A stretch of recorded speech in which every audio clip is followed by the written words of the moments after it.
Enciende la vela de la diosa, enciende la vela del dios, traza tu círculo de protección.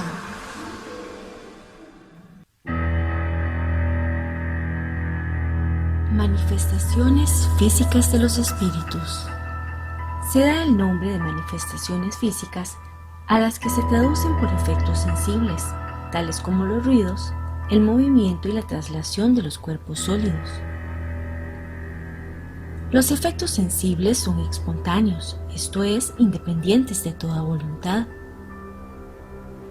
La traslación de cuerpos sólidos puede ser provocada.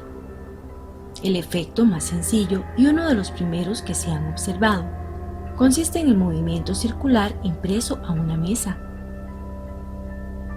Este efecto se produce igualmente con todos los objetos, pero habiéndose practicado más con la mesa esta clase de ejercicios, porque era el más cómodo, el nombre de mesas giratorias ha prevalecido para designar esta clase de fenómenos. Se sabe que todos los géneros de manifestaciones han sido conocidos desde los tiempos más remotos, y no puede ser de otra manera, pues que siendo efectos naturales han debido producirse en todas las épocas.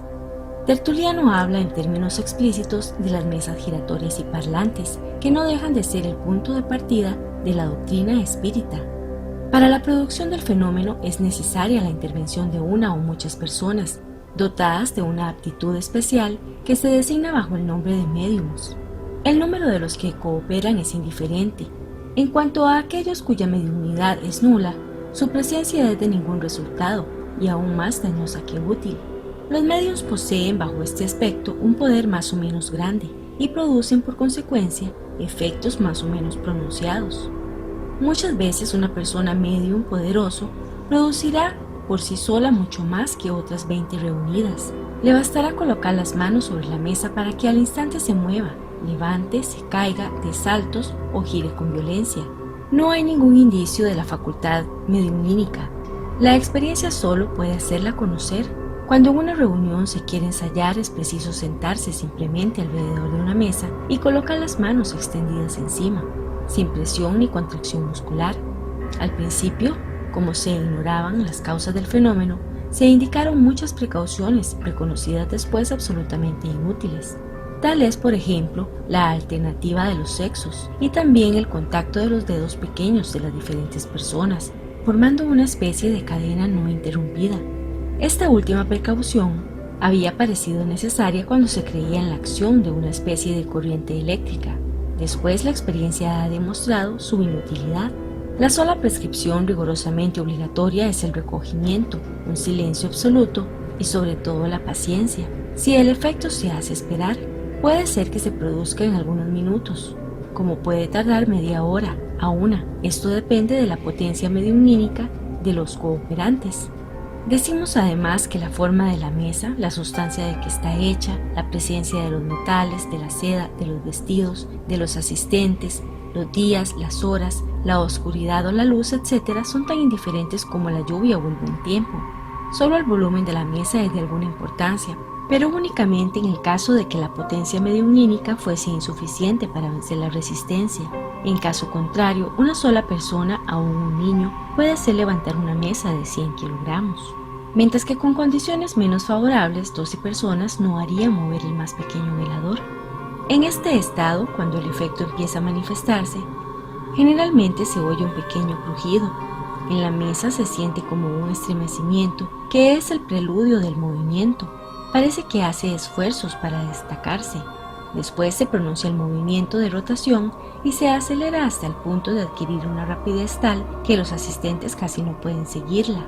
Una vez establecido el movimiento, pueden también separarse de la mesa, la que continúa moviéndose en diversos sentidos, sin contacto. En otras circunstancias, la mesa se levanta y se endereza tan pronto sobre un solo pie como sobre otro. Después vuelve a tomar con suavidad su posición natural. Otras veces se balancea imitando el movimiento de ondulación de un buque, otras en fin, pero para esto es preciso una potencia mediumnímica considerable. Se destaca enteramente del suelo y se mantiene en equilibrio en el espacio sin punto de apoyo, levantándose también algunas veces hasta el techo, de modo que puede pasarse por debajo. Después vuelve a descender lentamente, meciéndose como lo haría una hoja de papel. o bien cae violentamente y se rompe, lo que prueba de una manera patente que uno no es juguete de una ilusión óptica. Otro fenómeno que se produce muy a menudo, según la naturaleza del médium, es el de los golpes dados en el mismo tejido de la madera, sin ningún movimiento de la mesa. Estos golpes, algunas veces muy débiles, otras veces bastante fuertes, se hacen oír igualmente en los otros muebles de la habitación, contra las puertas, las paredes y el techo. Cuando han tenido lugar en la mesa, producen en esta una vibración muy sensible para los dedos y sobre todo muy clara cuando se aplica el oído. Manifestaciones inteligentes de los espíritus. En lo que acabamos de ver, nada revela seguramente la intervención de una potencia oculta, y esos efectos podrían perfectamente explicarse por la acción de una corriente magnética o eléctrica, o la de un fluido cualquiera. Tal ha sido en verdad la primera solución dada a estos fenómenos, y que podía con razón pasar por muy lógica. Hubiera sin duda prevalecido si otros hechos no hubiesen venido a demostrar su insuficiencia. Esos hechos son las pruebas de inteligencia que ellos han dado, pues como todo efecto inteligente debe tener una causa inteligente. Es evidente que aún admitiendo que la electricidad o cualquier otro fluido juegue en ello algún papel, se mezcla alguna otra causa. Para que una manifestación sea inteligente no es necesario que sea elocuente, ni de genio privilegiado o sabio. Basta que pruebe un acto libre y voluntario, expresando una intención o respondiendo a un pensamiento. Cuando se ve una veleta agitada por el viento, se tiene la seguridad de que solo obedece a una impulsión mecánica, pero si se reconoce en sus movimientos señales intencionales, si gira de derecha a izquierda, pronto o con lentitud, obedeciendo a una voluntad, nos vemos obligados a admitir no que la veleta sea inteligente, sino que obedece a una inteligencia. Esto mismo sucede respecto de la mesa. Hemos visto moverse la mesa, levantarse y dar golpes bajo la influencia de uno o muchos médiums. El primer efecto inteligente que se notó fue el ver que estos movimientos obedecían a un mandato, y sin mudar de sitio, la mesa se levantaba alternativamente sobre el pie designado. Después, volviendo a caer, daba un número determinado de golpes, respondiendo a una pregunta. Otras veces la mesa, sin el contacto de nadie, se paseaba sola por la habitación, yendo de derecha a izquierda, delante o atrás, ejecutando diversos movimientos, según la orden de los asistentes. Es muy evidente que lejos de toda suposición de fraude, por medio de los golpes y sobre todo por los golpes íntimos que acabamos de hablar, se obtienen efectos aún más inteligentes como la imitación de los diversos redobles del tambor, fuegos de fila o pelotón, cañonazos, como en un simulacro de guerra, el rechino de la sierra, los golpes de martillo, la cadencia de diferentes melodías, etc. Esto fue, como se comprende, un vasto campo abierto a la explotación. Se dijo que puesto que allí había una inteligencia oculta, podía responder a las preguntas, y respondió en efecto por un sí o por un no, mediante un número de golpes de convención. Estas respuestas fueron muy insignificantes, así es que se tuvo la idea de hacer que se designaran las letras del alfabeto y componer de este modo palabras y frases. Estos hechos, repetidos a voluntad por millares de personas y en todos los países, no podían dejar duda sobre la naturaleza inteligente de las manifestaciones. Entonces fue cuando surgió un nuevo sistema según el cual esta inteligencia debía ser la del médium, la del interrogador o la de los mismos asistentes. La dificultad estaba en explicar cómo esta inteligencia podía reflejarse en la mesa e interpretarse por los golpes. Una vez constatado que los golpes no los daba el médium, los serían por el pensamiento, pero el pensamiento dando golpes era un fenómeno aún más prodigioso que todos aquellos que se habían visto. La experiencia no tardó en demostrar lo inadmisible de esta opinión.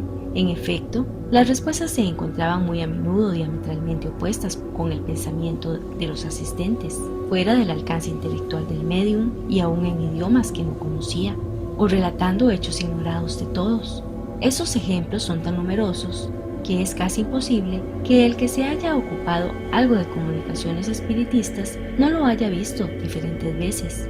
Solo citaremos uno que se nos ha referido por un testigo ocular. A bordo de un buque de la Marina Imperial Francesa, en estación en los mares de China, toda la tripulación, desde los marineros hasta el Estado Mayor, se ocupaban a hacer hablar a las mesas. Se tuvo la idea de evocar al espíritu de un teniente de este mismo buque, muerto hacía 2 años. Vino y después de diversas comunicaciones que llenaron a todos de asombro, dijo lo que sigue por medio de golpes. Os suplico encarecidamente que paguéis al capitán la suma de...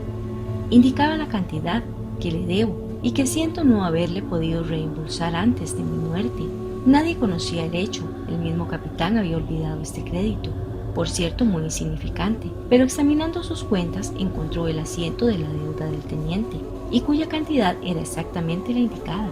Se perfeccionó el arte de comunicar por los golpes alfabéticos, pero el medio era siempre muy largo. Sin embargo, se obtienen comunicaciones de cierta extensión, así como interesantes revelaciones sobre el mundo de los espíritus.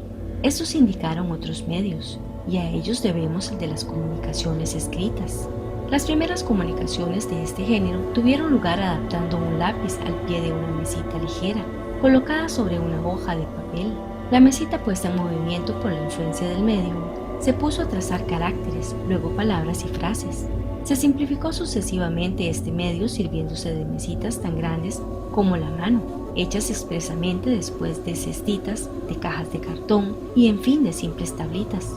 La escritura era tan corriente, tan rápida y tan fácil como con la mano, pero se reconoció más tarde que todos estos objetos no eran más, en definitiva, que apéndices, verdaderos lapiceros de los cuales no había necesidad, teniendo por sí mismo el lápiz. La mano, arrastrada por un movimiento voluntario, escribía bajo la impulsión dada por el espíritu y sin el concurso de la voluntad ni del pensamiento del medium. Desde entonces las comunicaciones de ultratumba no tuvieron más límites que la correspondencia habitual entre vivos. Volveremos sobre estos diferentes medios que explicaremos en detalle. Los hemos bosquejado rápidamente para demostrar la sucesión de los hechos que han conducido a acreditar en estos fenómenos la intervención de inteligencias ocultas o de otro modo de los espíritus.